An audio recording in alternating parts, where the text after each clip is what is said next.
बिस्मिल्लाहिर्रहमानिर्रहीम। अस्सलाम वालेकुम नाज़रीन, आप यूट्यूब चैनल देख रहे हैं। मैं इमरान खान हूँ। पाकिस्तान तहरीक इंसाफ के एहतजाज के बाद एक दिन गुजर गया और इमरान खान साहब का जेल में केस लगा हुआ था। जेल में जो केस था वहाँ पे क्या सूरत हाल पैदा हुई, इमरान खान साहब ने क्या कहा, ये चीज़ें मैं आपके सामने रखता हूँ। लेकिन पहले ज़रा इसको आप देख लेंगे। अडियाला जेल में जो तोशाखाना 2 केस है उसकी समाअत हुई और इमरान खान साहब के ऊपर फौरी तौर पर कोशिश की जा रही है कि इस एक और केस में उन्हें सज़ा दी जा सके।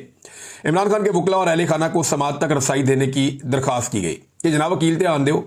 बल्कि इमरान खान साहब के वकील ने यह कहा कि जज साहब सलमान अकरम राजा साहब इमरान खान साहब के फोकल पर्सन हैं इन कानूनी मामलात में और मल्टीपल केसेस चल रहे हैं, उन्हें अंदर आने दिया जाए और दीगर वकला को आने दिया जाए। तो एक तो इमरान खान साहब के वकला और अहले खाना को समाअत तक रसाई देने की दरख्वास्त दी गई, जिस पर जज शाहरुख अर्जुमन ने जेल के बाहर मौजूद उस्मा खान को कमरा अदालत में बुलाया। इमरान खान के वकला सफाई सलमान सफदर और कौसीन मुफ्ती अदालत में पेश हुए। वकील कौसीन मुफ्ती ने नैब के गवाह पर जरा करने के लिए अदालत से मजीद वक्त मांगा, जिसकी स्पेशल प्रोसिक्यूटर उमर मजीद ने मुखालफत की और कहा कि जानबूझकर ट्रायल को तूल देने की कोशिश की जा रही है। इमरान खान की बहन कमरा अदालत में आ चुकी हैं, अब भी गवाह पर जरा नहीं की जा रही। जिन 2 गवाहों को बयान रिकॉर्ड करने के लिए तलब किया गया था वो भी मौजूद हैं। वकला सफाई वक्त पर कमरा अदालत में भी नहीं आते, इन्हें पाबंद किया जाए। दूसरी जानिब सलमान सफदर ने कहा कि अगर ऐसा ट्रायल करना है तो वो स्टेट कौंसल मुकर्रर करके फैसला दे दें, ना वकला आ सकते हैं ना अहले खाना और दाई मीडिया। जज शाहरुख अर्जुमन ने जवाबन हौसला दिया है। इमरान खान और बुशरा बीबी भी कमरा अदालत में मौजूद थे। अब ये जिस तरह ट्रायल हो रहा है सारी दुनिया को पता है और पीटीआई को ये लगता है कि उनके साथ इस ट्रायल में भी माजी की तरह ज्यादती होगी।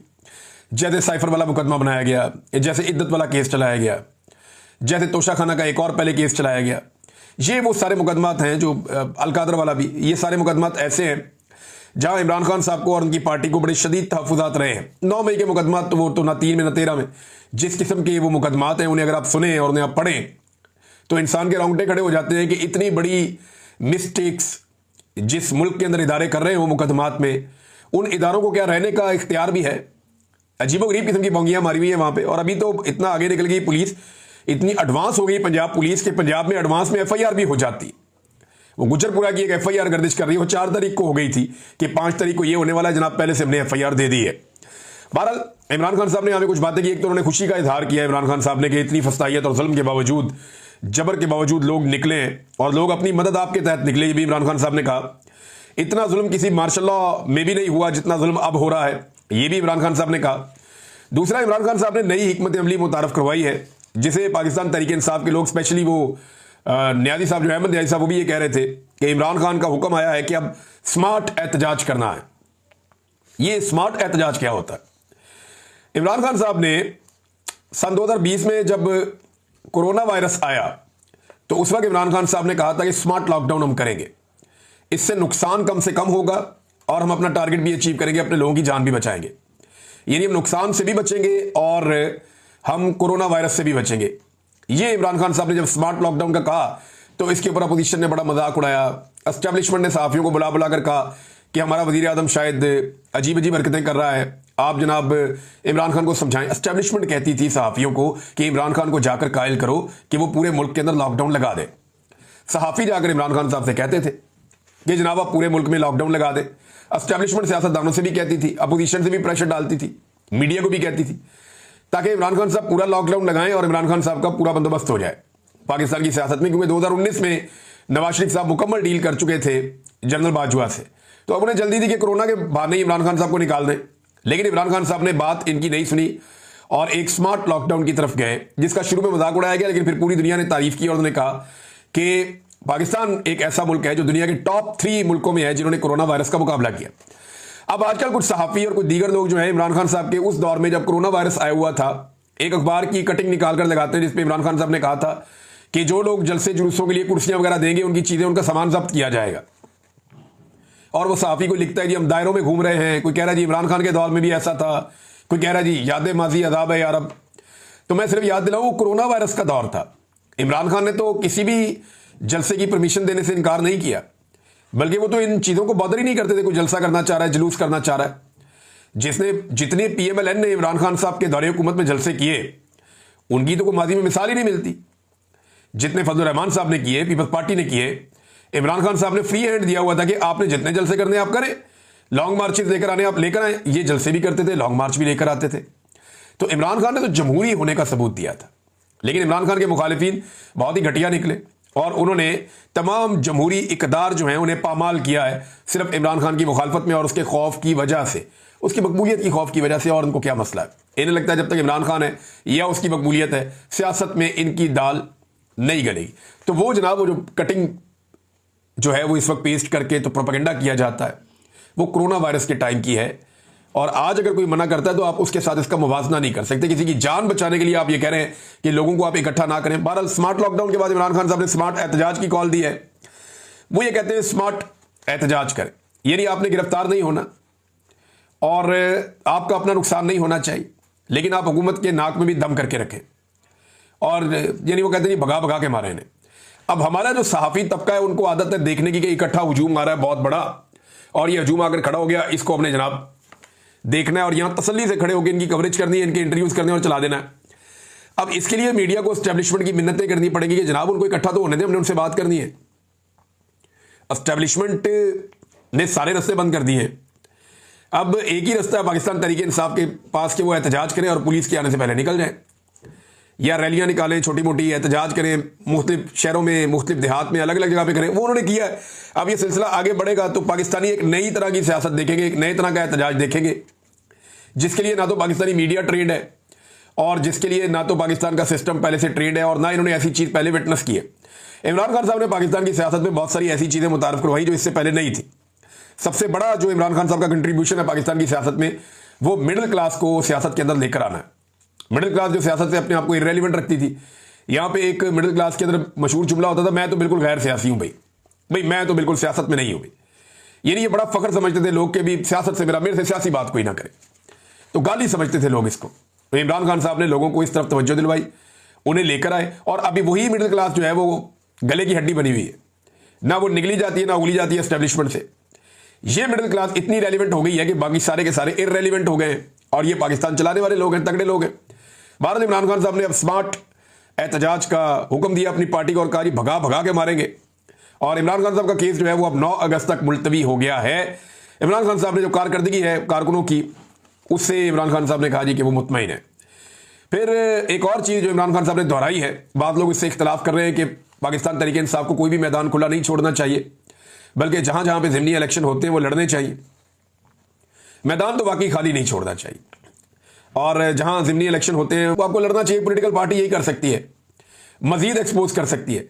लेकिन देखें अब ये करेंगे क्या, ये पीटीआई के साथ इलेक्शन लड़ेंगे और धांधली करके इलेक्शन जीतेंगे और इलेक्शन जीतने के बाद अनाउंस करेंगे कि देखें जनाब इमरान खान की मकबूलियत खत्म हो गई है, मरीम नवाज ने पता नहीं कितनी खिदमत कर दी है और पता नहीं कितने लोगों के पाँव दबा दिए हैं, उसके बाद देखें अब आप ये हुकूमत बन गई और ये जनाब हमारी सीटें आ गई, अब तो अगली दफा हमारी हुकूमत बनेगी। वो एक परसेप्शन बिल्डिंग करना चाह रहे हैं इमरान खान साहब, शायद उसको अवॉइड करना चाह रहे हैं कि होना तो वही है जो एस्टेब्लिशमेंट ने फैसला कर लेना, लिहाजा इसको रोका जाए। अब ये सिलसिला चलेगा कब तक? देखिए ये जो एहतजाज हो रहे हैं इनका सिलसिला चलेगा जब तक मौजूदा फौजी की आदत है। और ये मैं नहीं कह रहा, ये बहुत सारे जो टाउट्स हैं वो भी ये कहते हैं, जो फौज की तरफ से आगे खबरें देते हैं ज़राए से, वो भी ये कहते हैं कि जब तक आसिम मुनीर है तब तक आप ये सोचे भी ना कि पाकिस्तान में पाकिस्तान तहरीक इंसाफ या इमरान खान साहब के लिए कोई रास्ता निकलने वाला है। मौजूदा आर्मी चीफ अगर 2025 में नवंबर में रिटायर हो जाते हैं और एक नया आर्मी चीफ आता है तो हो सकता है कि आने वाला आर्मी चीफ जो है वो अपनी पॉलिसी को तब्दील करे और पाकिस्तान तहरीक इंसाफ के खिलाफ जो कुछ हो रहा है उस जालिमाना सिलसिले को रोके, तो चीज़ें नॉर्मल भी हो सकती हैं। लेकिन हो सकता है कि जो आए वो इस पॉलिसी को कंटिन्यू करे। अच्छा ये भी हो सकता है कि आसिम मुनीर साहब जाए ना और वही कंटिन्यू कर दे। तो अगर आसिम मुनीर साहब कंटिन्यू करते हैं तो फिर ये तो सबको पता है कि जो उनकी पॉलिसी है वो तो तब्दील होनी नहीं है। ये पॉलिसी खौफ पे मबनी है क्योंकि एस्टेब्लिशमेंट को ये लगता है कि इमरान खान उनके रास्ते की सबसे बड़ी दीवार है और अगर उनके लिए कोई मुसीबत खड़ी कर सकता है तो वो इमरान खान है। लेकिन इस सब में जो बड़ा चैलेंज है वो ये है, जो पिछले तकरीबन 3 साल से चल रहा है, 3.5 साल से, वो ये है कि मुल्क चलाना एक बहुत बड़ा मसला बन गया है। यानी मईशत ये खड़ी नहीं कर पा रहे।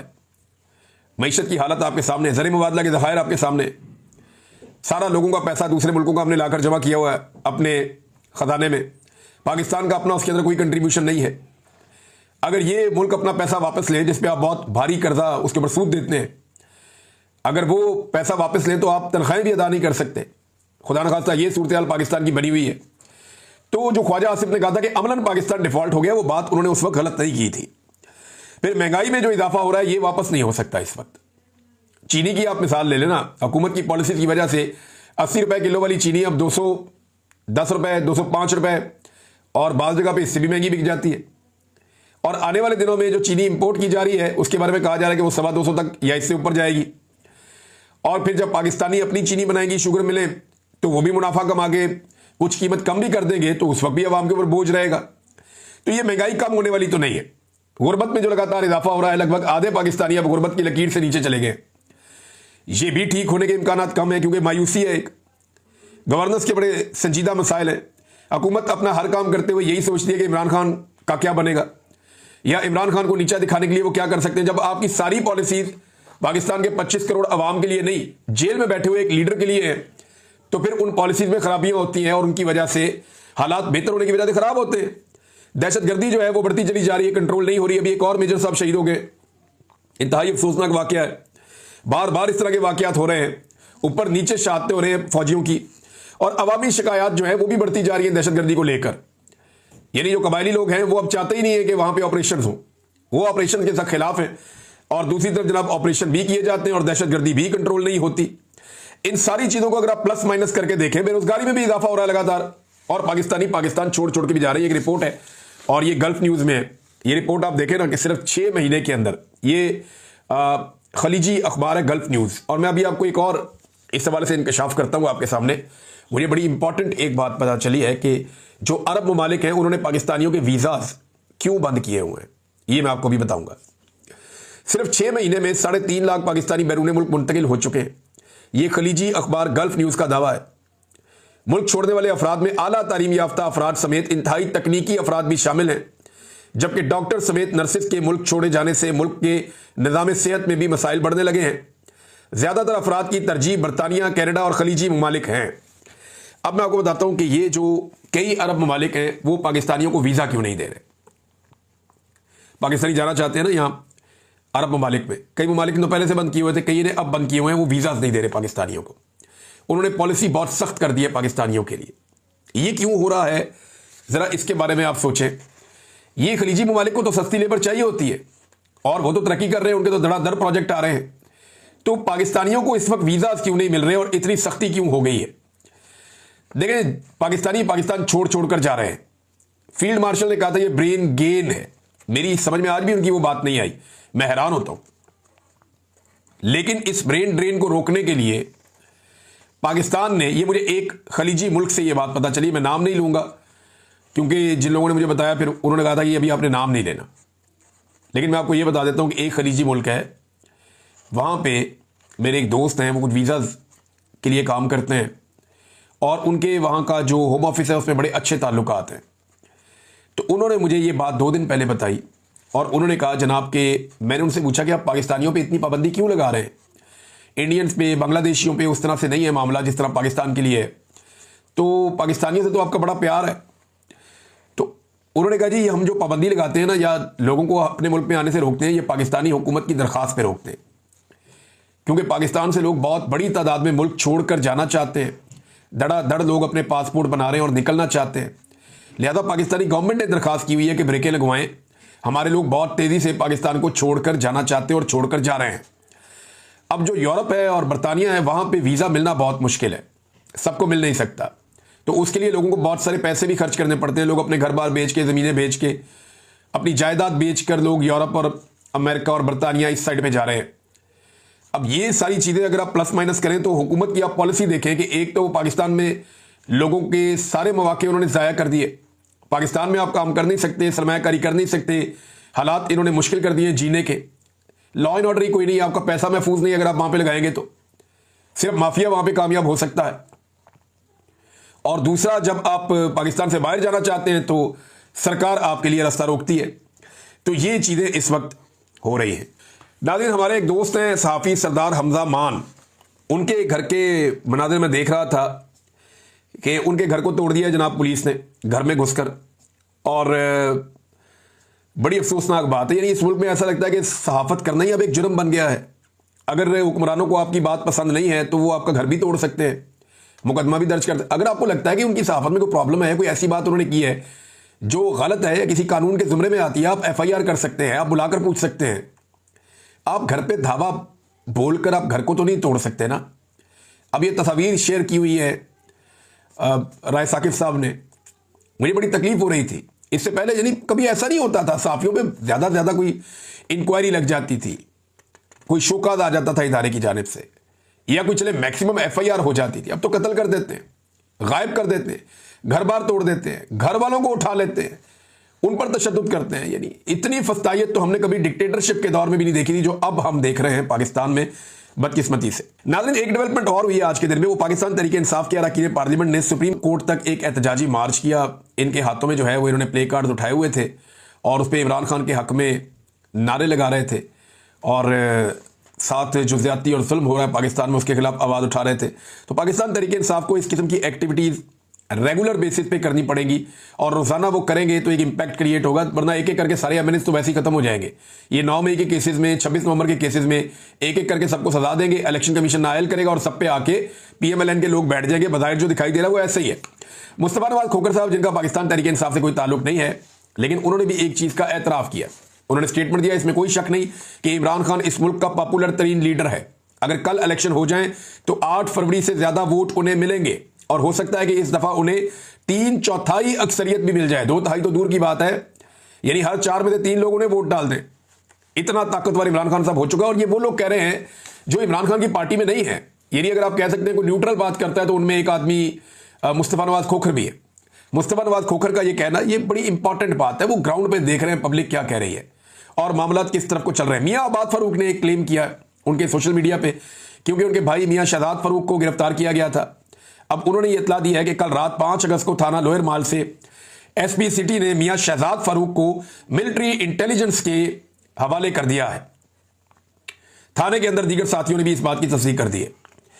अब ये आप देखें जनाब, ये चल रहा है एजेंसियों की सियासत में मुदाखलत, और उसके ऊपर खुली खुली लोग बात कर रहे हैं।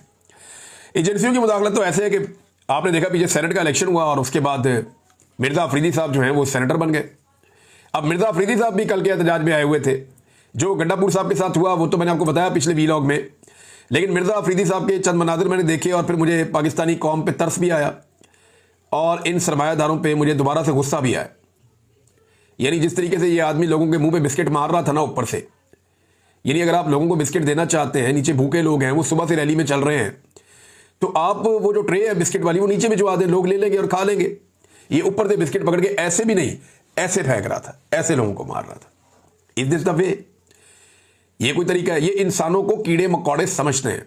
ये सरमायादार, एस्टेब्लिशमेंट, ब्यूरोक्रेट्स, रवायती सियासतदान, ये पाकिस्तानी अवाम को जो है ये समझते हैं ये कीड़े मकोड़े हैं और ये हमारे लिए नारे लगाएंगे। ये एक बिस्किट के ऊपर, एक बिरयानी की प्लेट के ऊपर, ये थोड़े से पैसों के ऊपर, 2-4 हज़ार के लिए, थोड़ा सा अपना छोटा सा काम करवाने के लिए, एक नौकरी के लिए सारी जिंदगी हमारी गुलामी करेंगे। पाकिस्तानी मालिक है इस मुल्क के, पाकिस्तानियों को यह बात समझनी पड़ेगी। जब तक पाकिस्तान में मेरिट नहीं आएगा, इस तरह के लोग हमारे ऊपर मुसल्लत रहेंगे। और ये तोहफा पाकिस्तान तहरीक इंसाफ ने अवाम के ऊपर मुसल्लत किया है, जो ऊपर से बिस्किट लोगों के ऊपर ऐसे फेंक रहा है जैसे एहसान कर रहा है। मुझे तकलीफ हुई है विजुअल देखकर। अब तक के लिए इतनी, अपना ख्याल रखिएगा, अपने चैनल का भी अल्लाह हाफ़िज़।